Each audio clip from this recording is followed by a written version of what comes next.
राज्यातील सगळ्यात मोठं तीर्थक्षेत्र असणाऱ्या पंढरपूरमधील उद्यानाचं 4 वर्षांपासून बंद असल्याचं कळतंय। वर्षभरात 1 कोटी भाविक येत असलेल्या पंढरपूर शहराला बंद उद्यानामुळे कुठल्याही प्रकारचा ऑक्सिजन पॉइंट उरलेलाच नाहीये।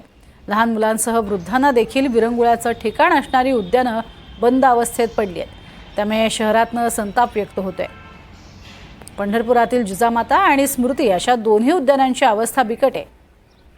खेळण्यांची इथे मोडतोड झाली आहे, तर नूतनीकरणाच्या नावाखाली गेल्या 4 वर्षांपासून उद्यान विकासाचं कामही रखडलेलंच आहे। याचबाबत पंढरपूरच्या उद्यानातनंच आढावा घेतलेला आहे आमचे प्रतिनिधी संकेत कुलकर्णी यांनी।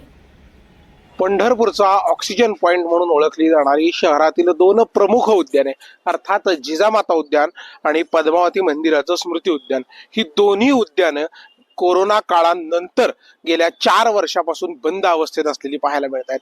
पंढरपूर शहरातील मध्यवस्तीत असणाऱ्या जिजामाता उद्यान परिसरात आहोत। या संपूर्ण उद्यानाची दुरावस्था झालेली आहे। या उद्यानामध्ये कुठल्याही प्रकारची असणारं ऑक्सिजन निर्माण करणारी जी काही हिरवळ असते, ही झाडी असतील याचं संगोपन केलं जात नाही।